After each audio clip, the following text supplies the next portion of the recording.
Hello बच्चों, चलिए प्रश्न को देखते हैं। प्रश्न है 80 डिग्री सेंटीग्रेड पर शुद्ध द्रव A का वाष्प दाब 520 mmHg तथा शुद्ध द्रव B का वाष्प दाब 1000 mmHg है।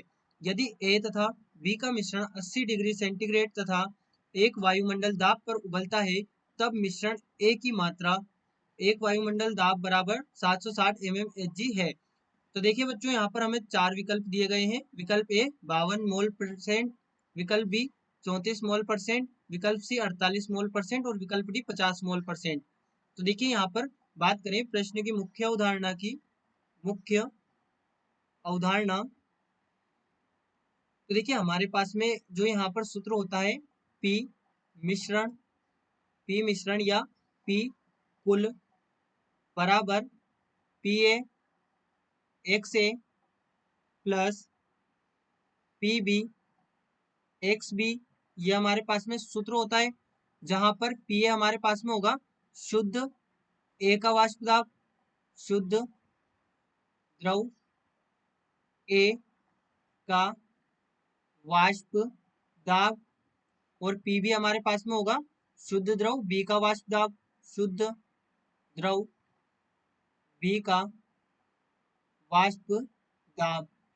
वहीं पर एक्स ए हमारे पास में हो गया ए की मात्रा, और एक्स बी हमारे पास में या फिर ए के मोल प्रभाज, मोल प्रभाज, और एक्स भी हमारे पास में हो गए बी के मोल प्रभाज। तो देखिए यदि यहाँ पर ध्यान दें तो हमारे पास में हमें पता है कि x A plus x B यानी कि ए के मोल प्रभाज प्लस बी के मोल प्रभाज बराबर हमारे पास में एक होगा। क्यों? क्योंकि विलायक के मोल प्रभाज प्लस विलेय के मोल प्रभाज बराबर एक यहाँ पर है।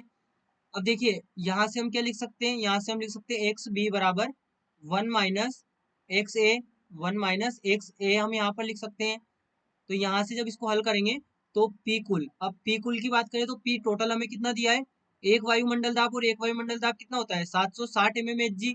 तो ये यहाँ पर हमारे पास में हो गया 760 mmHg।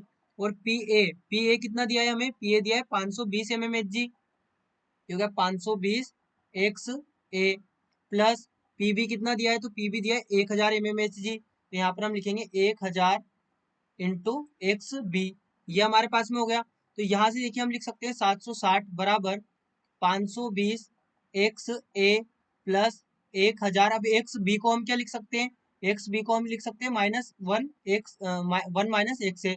अब ये हमने क्यों किया, क्योंकि हमें पता है हमें यहाँ से एक्स ए की गणना करनी है पहले, उसके बाद में हमें यहाँ पर पहले तो हम एक्स ए की गणना करेंगे तो हम एक्स बी को क्या करेंगे, एक्स ए की टर्म्स में लिख लेंगे।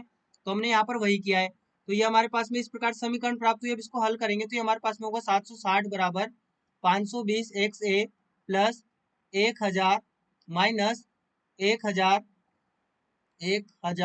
एक्स ए।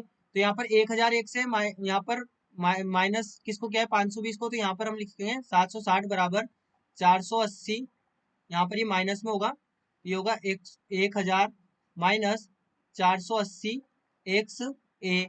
तो यहाँ से हम लिख सकते हैं 480 एक्स ए बराबर 1000 माइनस 760 हम यहाँ पर लिख सकते हैं।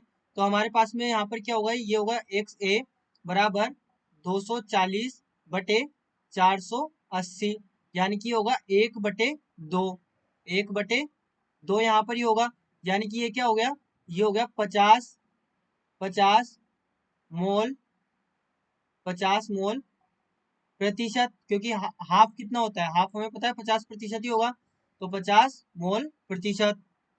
या इससे हम इस प्रकार से देखें कि 1/2 हमें प्राप्त हुआ है एक्स ए। तो अब यदि हम प्रतिशतता निकालेंगे तो प्रतिशतता किस प्रकार से निकालेंगे, प्रतिशतता हम यहाँ पर निकालेंगे, यहाँ पर हम लिखेंगे प्रतिशत एक्स ए बराबर 1/2 इंटू 100 कर देंगे। तो यहाँ पर एक्स ए कितना आ जाएगा हमारे पास में 50% या 50 मोल, 50 मोल प्रतिशत, ये हमारे पास में आ जाएगा। तो हमारे प्रश्न का यहाँ पर उत्तर होगा 50 मोल परसेंट, यानी कि विकल्प डी यहाँ पर हमारा सही उत्तर होगा। तो बच्चों आशा करते हैं आपको प्रश्न समझ आया होगा। धन्यवाद।